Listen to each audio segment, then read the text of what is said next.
Assalamualaikum warahmatullahi wabarakatuh.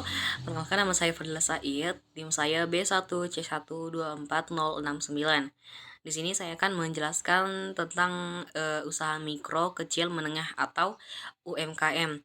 Nah, langsung saja kita masuk ke pengertian UMKM. Nah, menurut Menteri Negara Koperasi dan Usaha Kecil Menengah, Menekop dan UKM, bahwa yang dimaksud dengan usaha kecil adalah entitas usaha yang mempunyai kekayaan bersih paling banyak 200 juta, tidak termasuk tanah dan bangunan tempat usaha, dan memiliki penjualan tahunan paling banyak 1 miliar. Lalu, tentu saja usaha sektor UMKM juga memiliki perizinan dari instansi terkait walaupun bentuknya perusahaan persorangan. Yang membedakannya dengan jenis usaha lainnya adalah mekanisme dan bentuk perizinannya. Lalu, manfaat yang akan didapatkan oleh para pengusaha mikro kecil jika memiliki UMK adalah yang pertama, ada mempunyai kepastian dan perlindungan usaha di suatu tempat yang telah disediakan. Yang kedua, akan mendapatkan pendampingan usaha dari instansi terkait untuk dapat mengembangkan usahanya menjadi lebih besar. Yang ketiga, mempermudah jalan bagi terbukanya bantuan modal dalam bentuk pembiayaan. Yang keempat, dapat menerima pemberdayaan dari pemerintah pusat baik daerah. Nah, kita langsung masuk ke poin kedua, yaitu memahami peranan usaha mikro kecil menengah atau UMKM.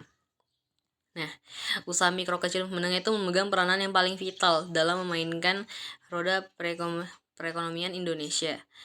Nah, di samping sebagai salah satu cara menyediakan lapangan kerja, UMKM juga mengambil andil dalam menumbuh kembangkan perekonomian Indonesia pasca krisis moneter tahun 1998, di mana usaha-usaha besar kesulitan dalam mengembangkan usahanya. Nah, lalu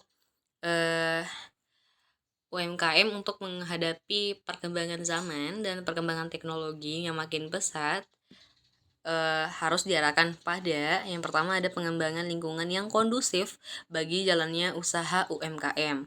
Nah, yang kedua, pengembangan lembaga-lembaga keuangan yang dapat memberikan akses pembiayaan kepada UMKM secara murah dan transparan. Yang ketiga, itu memberikan jasa pelayanan kepada UMKM untuk mengembangkan bisnis non-finansial yang lebih efektif. Yang keempat, membentukkan kerjasama strategis antara UMKM satu dengan UMKM lainnya. Nah, lalu berikut beberapa keunggulan usaha sektor UMKM jika dibandingkan dengan usaha besar.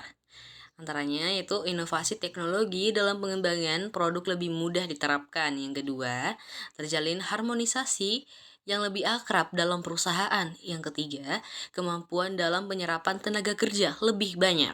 Yang keempat, fleksibilitas tinggi terhadap perubahan kondisi pasar yang cepat. Yang terakhir, terjadi dinamisme dalam manajerial dan terdapat peranan kewirausahaan. Nah, kita langsung masuk ke poin ketiga, yaitu memahami kelebihan dan kekurangan UMKM.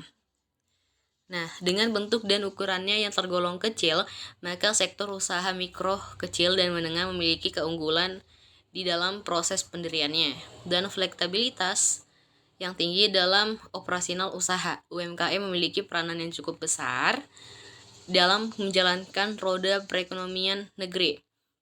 UMKM juga merupakan benih dari timbulnya usaha besar. UMKM juga menyediakan produk atau layanan tertentu yang tidak disediakan oleh usaha besar karena dinilai tidak efisien. Nah, adapun kelebihan dari usaha yang masuk ke dalam kategori usaha mikro, kecil, dan menengah diantaranya adalah yang pertama, ada sistem operasi yang fleksibel. Nah, usaha mikro, kecil, dan menengah biasanya dijalankan oleh sekelompok kecil orang yang masing-masing memiliki kewenangan untuk memutuskan keputusan.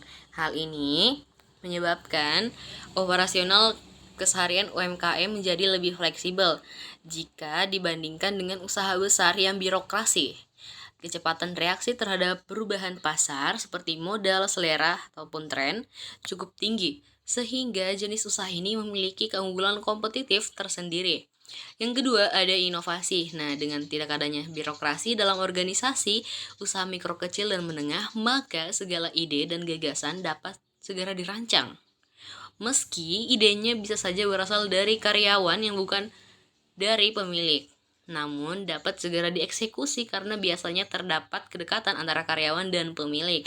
Yang ketiga, ada berbiaya rendah. Nah, sebagian besar usaha mikro, kecil, dan menengah tidak memiliki tempat khusus untuk usaha seperti di perkantoran-perkantoran. Nah, mereka hanya mengandalkan tempat-tempat seperti rumah, ruko, emperan toko, dan lain-lain untuk mengurangi biaya ekstra dalam operasi usaha.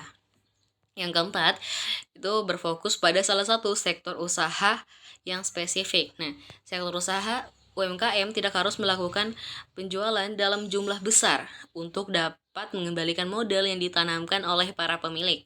Hal ini memberikan peluang bagi UMKM untuk fokus pada produk dan target pasar yang lebih spesifik. Misalnya, ini ada bisnis perumahan yang berfokus pada produk tertentu dan melayani pelanggan tertentu saja. Contoh usahanya Germen yang hanya melayani pembuatan kerudung. Hal ini berbeda dengan industri kerajinan skala besar yang harus memproduksi barangnya dalam jumlah yang besar juga, sehingga mampu menutupi segala biaya operasionalnya seperti biaya karyawan yang banyak, listrik, sewa gedung, dan lain-lain. Nah, selain kelebihan dari UMKM tadi, ada juga permasalahan atau kelemahan dalam menjalankan usaha mikro, kecil, dan menengah.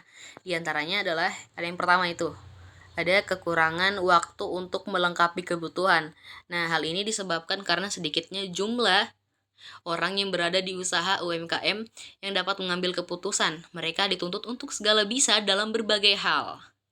Nah, yang kedua, terdapat kontrol yang ketat terhadap anggaran dan pembiayaan.